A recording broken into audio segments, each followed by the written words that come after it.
What is going on, you guys? Welcome to another OBS build video.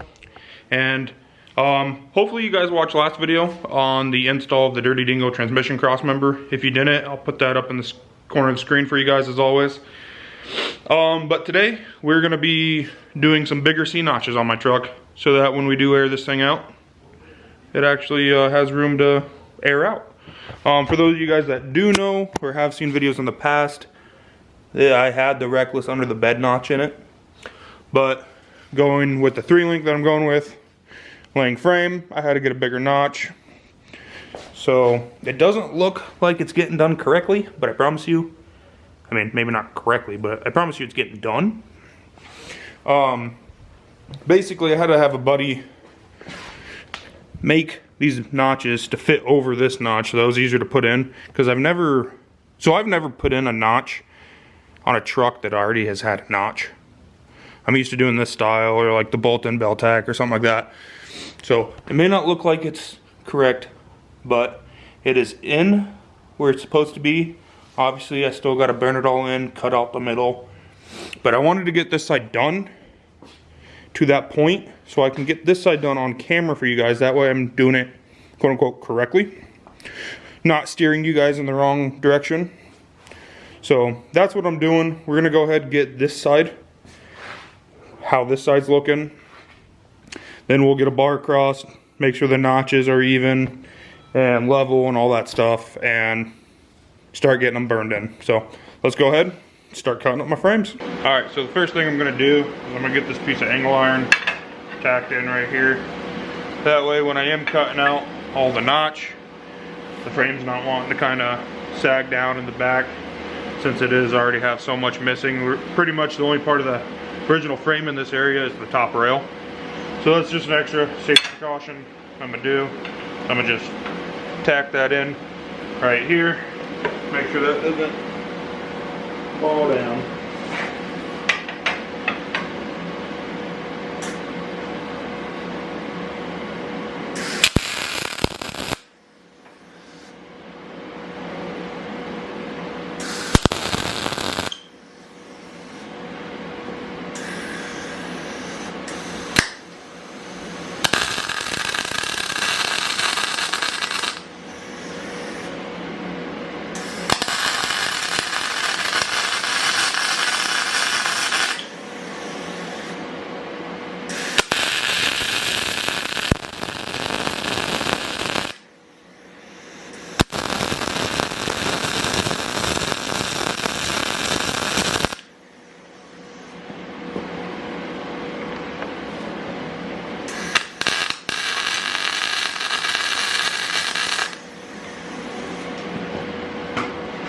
So, doesn't need to be anything super fancy.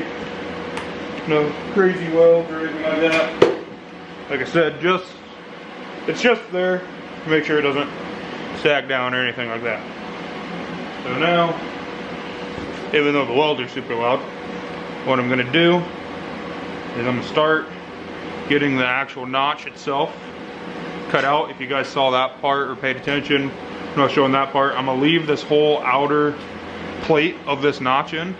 So anything from basically this seam back to the end of the frame, or towards the inside of the frame, is gonna get cut out.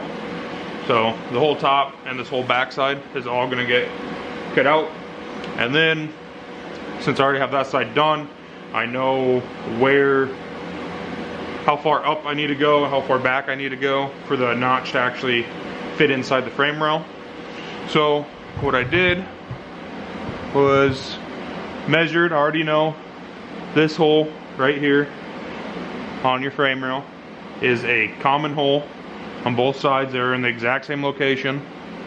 So I measured from the center of this hole right there to where that notch ends, and it's 11 3/4.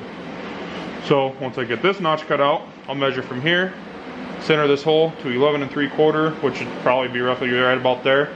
I'll actually measure it, draw the line, and I'll cut it out to there. And then in the back, you could just go from the end of the frame rail to there. So I'll measure into the frame rail to the back of the notch over there. And do the same thing there. So I'll have my two lines. I know exactly where to cut here. And yeah, that's pretty much how I'm gonna do it. So now I'm just gonna prop you guys up. You guys are gonna see some B-roll of me plasma cutting this thing out, probably catching on fire a couple times, as I've already have. And yeah, let's get these notches done.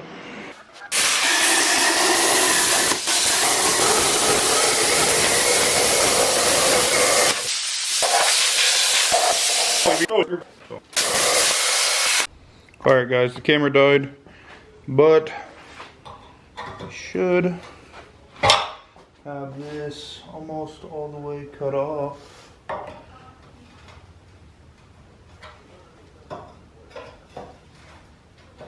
There we go.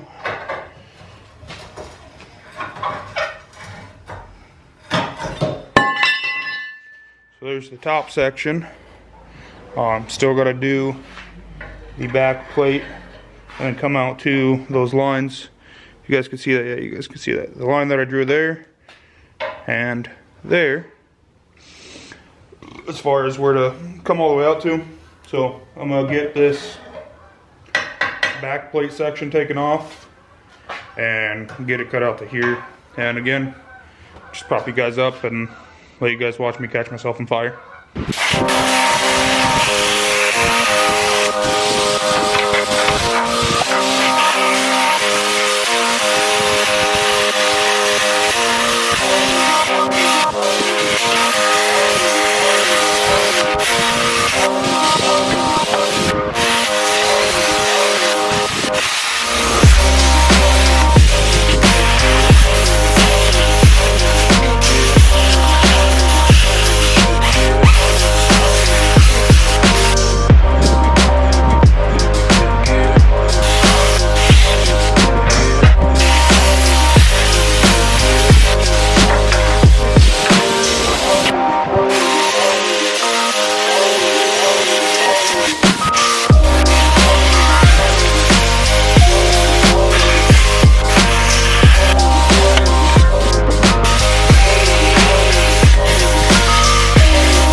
Alright, well, my camera's being funky and I'm getting ready to call tonight anyways. What you guys didn't see is I got it all cut out and I just grinded, made everything pretty smooth. There's definitely still got some grinding to do, for sure.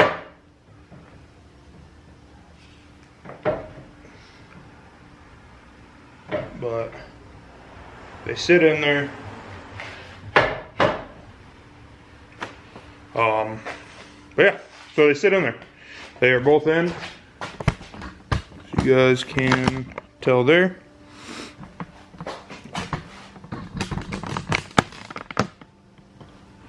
So they're both in.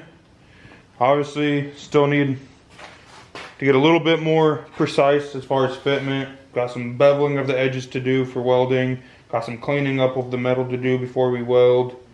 And we got to make sure that they're level. So, but that is probably going to be for next video. I'm working on this stuff after work throughout the week, so I can get a video out for you guys every week. So that's where I'm going to call it for night. But for you guys, it'll be as quick as a couple seconds. So we'll see you guys back here tomorrow.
still down here.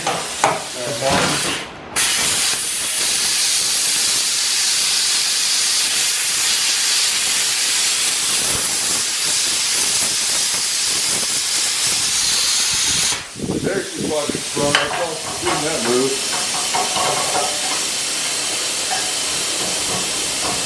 A little bit, yep, right there.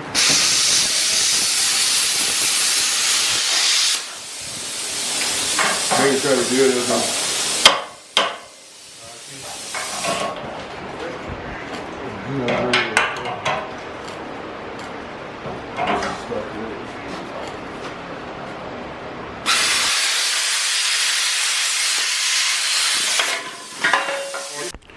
And as you can see, this thing is sitting low. I think it's about 1.5 inches off the ground where the frame kind of starts to kick up towards the back. So low that the rear shackle hanger is on the ground. And mind you, the front is aired up, so obviously you let out the front, the back will kind of come up, but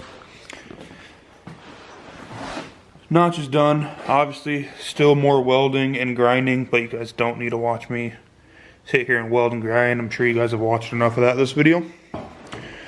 So this angle iron was just there to keep it steady and level and whatnot. So this tubing will end up going to the front of the notch and the back of the notch for my shocks. We'll end up redoing the shocks because, well, I don't know what shock is gonna fit there. That's you know, not very far. It's a really short shock. I will end up plating the frame, getting rid of this cross member, doing a tubular one back here, just to make it more sturdy.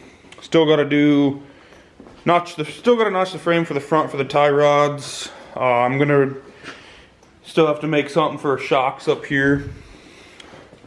Still got to get the 3-link set and pinion angle set, but for now, these big old C notches are in, and that's what you guys came to this video for. So, appreciate you guys watching. Hopefully this helped. Try to explain how to put bigger C notches over notches that already exist. A little time consuming, but not too terribly hard. It's the first time I've ever done it. And so, but thank you guys for watching, and I will see you guys next video. Deuces.